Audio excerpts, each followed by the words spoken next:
हरिओम पवार जी की पंक्तियां हैं कि किसका खून नहीं खौलेगा। पंक्तियों पर ताली उठाइएगा कि किसका खून नहीं खौलेगा, पढ़ सुनकर अखबारों में सिंहों की गर्दन कटवा दी कुत्तों के दरबारों में, सिंहों की गर्दन कटवा दी कुत्तों के दरबारों में। भाई रिक्की बिंदास।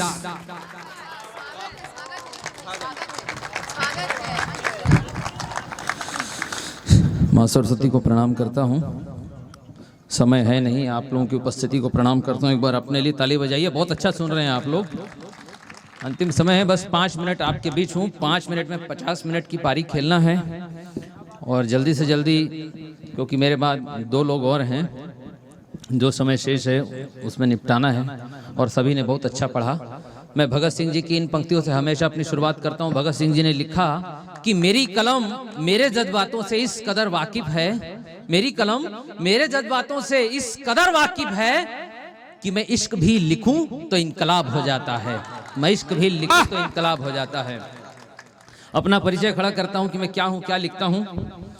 कि मैंने सिख परिवार में जन्म लिया, मंच का भी ध्यान चाहता हूं कि स्वागत है भाई।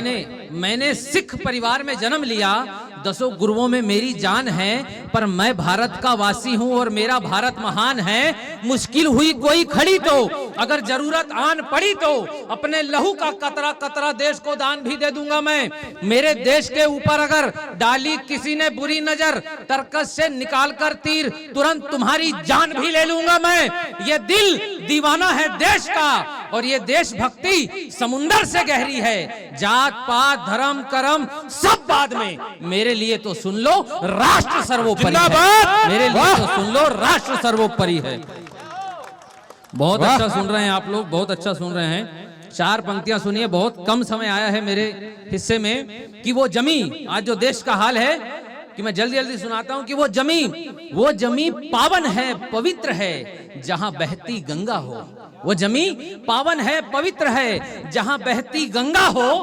और मैं बस चाहता हूं इतना, ऐसे देश में ना कभी दंगा हो, पर वक्त आने पर ये जान भी कुर्बान है वतन पर। बस लाश आए जब घर पर, मेरा कफन तिरंगा हो, मेरा कफन तिरंगा हो। दोस्तों, आचार संहिता चल रही है। अभी कुछ समय पहले आपने सुना होगा, स्टालिन ने एक बयान दिया सनातन धर्म को लेकर के। स्वागत है भाई। कि सनातन धर्म डेंगू मलेरिया है, इसको खत्म नहीं, इसका विरोध नहीं, इसको खत्म करने की जरूरत है। स्टालिन ने यह बयान दिया सनातन धर्म को लेकर के। तो मैं उन 4 पंक्तियों से जवाब दे रहा हूं। उसके पहले एक बात और एक छोटी सी बता दूं कि अलाउद्दीन खिलजी ने नालंदा को विश्वविद्यालय को हमारा जला दिया। क्यों जला दिया? क्योंकि अलाउद्दीन खिलजी मौत के मुंह में था। राहुल भद्रसेन जो नालंदा विश्वविद्यालय के प्राचार्य थे, उन्होंने अपनी चिकित्सा पद्धति से राहुल मरते हुए, मौत में मुंह में जाते हुए खिलजी को ठीक कर दिया। और बदले में खिलजी ने क्या किया? स्वस्थ होने के बाद नालंदा विश्वविद्यालय को जला दिया, पूरा ध्वस्त कर दिया, प्राचार्य सबको मौत के घाट उतार दिया। यहीं से अपनी बात प्रारंभ करता हूं और अंतिम में स्टालिन को जवाब। मैंने अंतिम में इस लाइन में एक बेटा शब्द प्रयोग किया है। बेटा मैंने स्टालिन के लिए किया है, जहां बेटा आएगा समझ लेना मैं स्टालिन को बोल रहा हूं। तो यहीं से सुनिएगा। स्वागत। कि जिसने तुमको स्वस्थ किया, एकदम मुखर होकर सुनिएगा। इसके बाद बस एक पंक्ति और पढ़ूंगा और अपना स्थान ले लूंगा, वीरगति को प्राप्त हो जाऊंगा। कि जिसने तुमको स्वस्थ किया, अंतिम में अगर आपका खून खोले तो तालियां में बताना मेरे को। कि जिसने तुमको स्वस्थ किया, तुमने नालंदा को ध्वस्त किया। जिसने तुमको स्वस्थ किया, तुमने नालंदा को ध्वस्त किया। इतिहासकारों ने इतिहास छुपाया बड़ी समझदारी से, पूरा विश्व वाकिफ है अब मुगलों की गद्दारी से। औरंगजेब से डरकर उन्होंने जीवन फिजूल नहीं किया, चुन गए दीवारों पर बच्चे, पर इस्लाम कबूल नहीं किया।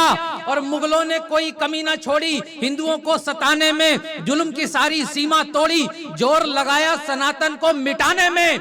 फिर गुरु गोविंद सिंह, शिवाजी महाराज और महाराणा प्रताप ने ऐसा दिया जवाब उनको जो सोचा न था मुगलों के बाप ने।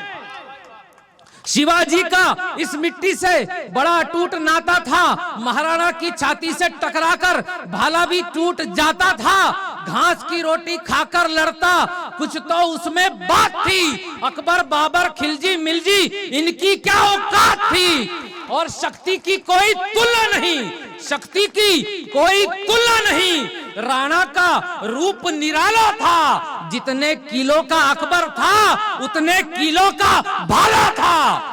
और फिर थर थर कांपे, अंतिम पंक्तियों में बताना कैसा सुन रहे आप, कि फिर थर थर कांपे, फिर थर थर कांपे, अंतिम में बताना कि फिर थर थर कांपे, थर थर कांपे मुगलिया फौज और जान के पड़ गए लाले, सत्य सनातन धर्म है बेटा, मर गए मिटाने वाले, मर गए मिटाने वाले।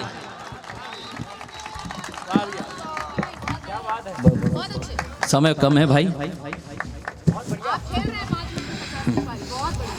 धन्यवाद धन्यवाद। अंतिम में कुछ पंक्तियां और सुनाता हूं, अपना स्थान लेता हूं, मेरे बाद दो कवि और हैं। जेएनयू से थोड़े दिन पहले एक बयान आया था, बयान का आया, मैं यहाँ रिपीट नहीं करूंगा, समय समय पर देश के खिलाफ बयान वहां से आते ही रहते हैं। 4 पंक्तियों में जवाब दे रहा हूं, चौथी पंक्ति में अगर सही जवाब दूं तो तालियों से फिर बताना कि सौदा करके धरती माँ का बन वफादार बैठे हैं, दिल्ली जेएनयू। सौदा करके धरती माँ का बन वफादार बैठे हैं, वतन के टुकड़े करने को कई तैयार बैठे हैं, हमारे कन्हैया कुमार। कि सौदा करके धरती माँ का बन वफादार बैठे हैं, वतन के टुकड़े करने को कई तैयार बैठे हैं, और सरहदों पे तो निपट लेंगे सीना तान के सैनिक, पर देश के भीतर भी कई गद्दार बैठे हैं, देश के भीतर भी कई गद्दार बैठे हैं। अंतिम पंक्तियां पढ़ रहा हूं दोस्तों, आपने जो देखा अभी थोड़े दिन पहले सर्जिकल स्ट्राइक हुई थी, अंतिम पढ़ता हूं और अपना स्थान ले लेता हूं मैं। सर्जिकल स्ट्राइक हुई, कितनों को पता है सर्जिकल स्ट्राइक हुई थी? हमारी वायुसेना पड़ोसी मुल्क में गई, सर्जिकल स्ट्राइक हुई, पूरे देश ने तारीफ करी, पूरे देश ने तालियां बजाई, पर उन तालियों के बीच में दिल्ली से एक नेता ने अपना सर दे दिया, सवाल उठाया, बोला सर्जिकल स्ट्राइक के सबूत बताओ, क्या सबूत है कि सर्जिकल स्ट्राइक हुई थी? कोई सबूत बताओ कि क्या सबूत है कि सर्जिकल स्ट्राइक हुई थी? हमारे जवानों की पीठ थपथपाने के बजाय, अब मैं यहाँ किसी का नाम नहीं लेना चाहता क्योंकि आचार संहिता चल रही है, इसलिए बिना किसी का नाम लिए, नहीं तो आप लोग समझ जाएंगे मैं केजरीवाल की बात कर रहा हूँ।